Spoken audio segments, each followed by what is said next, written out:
La revolució d'internet ha arribat també a la literatura. Ho veurem al reportatge d'avui. Després, Margarida Aritzeta ens parlarà de la seva obra a l'espai de l'entrevista. Repassarem algunes novetats editorials, sentirem opinions diverses i abans d'acomiadar-nos pujarem al terrat. Tot, com sempre, amb tinta negra.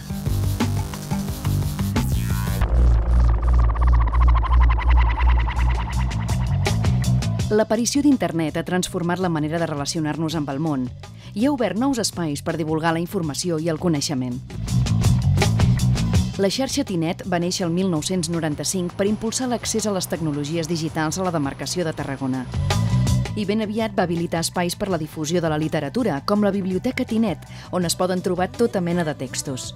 Per exemple, els treballs premiats en les diferents edicions del Premi Tinet, un premi per a relats curts que enguany arriba a la 10a edició. Però el món d'internet és encara un món jove i en constant evolució. Un món cada cop més interessant per als creadors. El que sí que està creant la literatura i sobretot internet és crear nous sistemes de literatura. El que s'està fent en aquests moments és crear una literatura molt més àgil. No únicament una literatura com coneixem fins ara, una obra com coneixem fins ara, que era un llibre, sinó que podem veure nous formats que poden ser des que les lletres es mouen, des que incorporem imatge, incorporem so, podem fer nous formats que facin molt més atractiu la literatura a internet. La iniciativa de Canal per a joves creadors s'inscriu en aquest context, amb l'objectiu de traure la creativitat més jove a la xarxa, amb fòrums i enllaços sobre arts plàstiques, cinema o nous llenguatges, i un concurs de podcast, una nova modalitat de creació basada en el so. Han sortit uns espais una miqueta més especialitzats que fan referència al que el que hi ha no és lletra, no hi ha lletra escrita, sinó el que hi ha són sons, sorolls, persones que parlen, música, barreja de coses, i fent servir tot aquest conjunt d'elements permeten uns espais de creació.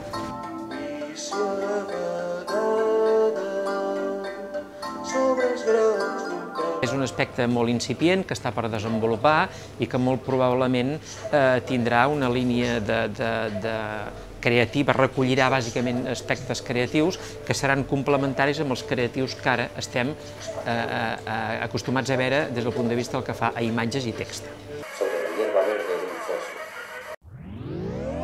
Els blogs han estat un dels darrers èxits de la xarxa, espais personals en què sovint, darrere un pseudònim o nick, els internautes expressen tot allò que volen.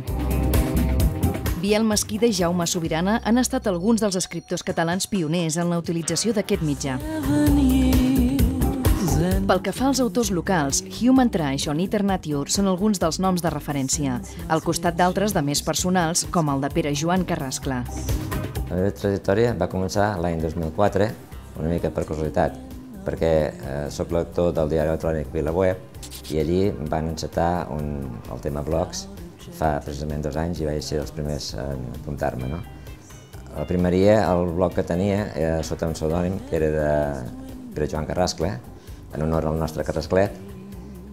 Parlava de temes variats, però després a l'obrir altres blogs, aquest el vaig deixar bàsicament només per parlar de temes polítics o d'actualitat social. Utilitzant el seu nick principal per signar el blog de poesia i el de selenita per als temes astronòmics, Ramon Aladern ha anat construint la seva obra digital. Una obra extensa i discontínua que ha donat forma a un univers propi. Aquest món s'ha fet molt gran, és un univers immens, no? Però, vull dir, tot va relacionant amb la gent que et sents afinitat, igual que la vida real, perquè això, encara que sigui un món virtual, no deixa de tindre la seva realitat, no? Tothom se va agrupant, diguéssim, per grups d'afinitats. O sigui, no tothom llegeix tothom, sinó que hi ha blogs que sempre hi ha gent nova, però sempre, bàsicament, som els mateixos, que ens comentem, que ens llegim, que anem creant uns cercles, no? Alguns d'aquests blogs, com és el cas de Tina Vallès amb l'Aeroplà del Raval, han donat lloc a publicacions en paper. Viatges d'anada i tornada a uns textos nascuts del desig d'expressar idees i emocions a través de la xarxa.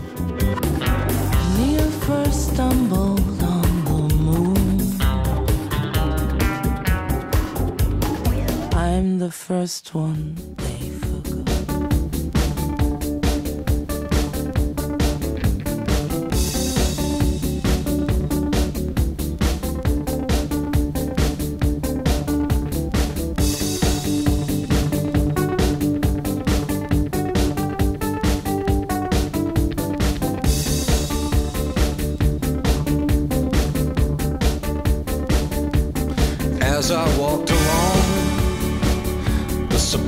haunted golden path, I was confronted by a mysterious specter. He pointed to the graveyard over on yonder hill. I paused in cosmic reflection, confused and wondering of how I came to die. I was confused, for if I was dead, how and why did I die? But I composed myself